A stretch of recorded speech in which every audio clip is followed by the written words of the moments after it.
पुन्हा स्वागत. शबाना ठाणावाला यांची आपण ही करुण कहाणी बघतोय आणि त्यांच्याबरोबर त्यांचे वकील विनोद काशीद देखील आहेत आणि सगळी बाजू जी आपण ती समजून घेण्याचा प्रयत्न करतोय.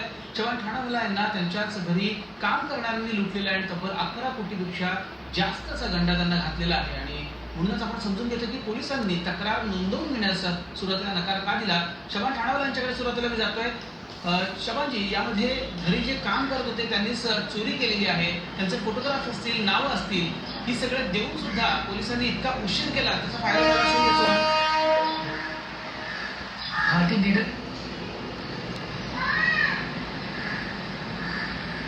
काय त्याला नाही, काय केलंच नाही की लोकांनी सगळं दिलं. इलाज करायला सांगितलं तरी इलाज पण करत नाही. कोर्टा म्हणून सांगितलं तिला इलाज कर, पण ती लोक इलाज करत नाही. आम्ही आमच्या हिसाबाने करू नये नाही असं मला टाइमपास करत ती मागतात ते कधी मी मरतो आणि सगळा तिला प्रॉपर्टी वगैरे दिलं असं सगळं चालतं. पण मला माझी वय 82 इयर्सची आहे. मी आता आपण सांगाल तसं मी कधी मला काय जेवायचे वाटते. माझे पैसे ठेवले कवळ्यामध्ये ती जरी मला मिळाले तर मी माझ्या रेग्युलर रुटीन करू शकतो.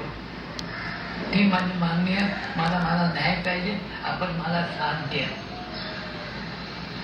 टीव्ही तुम्हाला साथ आहेच आणि म्हणूनच तुमची बाजू जी आहे ती आम्ही ऐकून घेतलेली आणि खाली केला. विनोद काशीद वकील देखील आहेत त्यांचा आपल्या बरोबर. आणि शेवटचा प्रश्न त्यांच्यासाठी. विनोदजी, आपण बघितलं उपोषणाला तर आता ठाणावाला बसलेले तर आहेत, मात्र त्यांची प्रकृती देखील ठीक नाही. आपण बघतोय 82 वर्षांचे ते आहेत. लवकरात लवकर कोर्टातनं दबाव आणणं शक्य आहे पोलिसांवरती?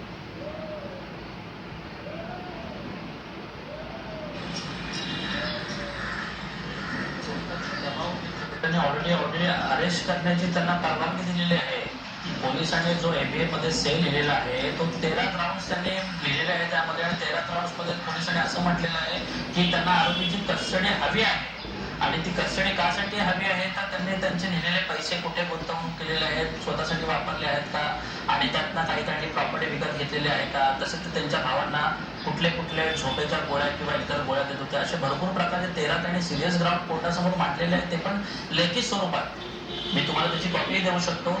आणि कोर्टाने ते ग्राउंड ऐकल्यानंतर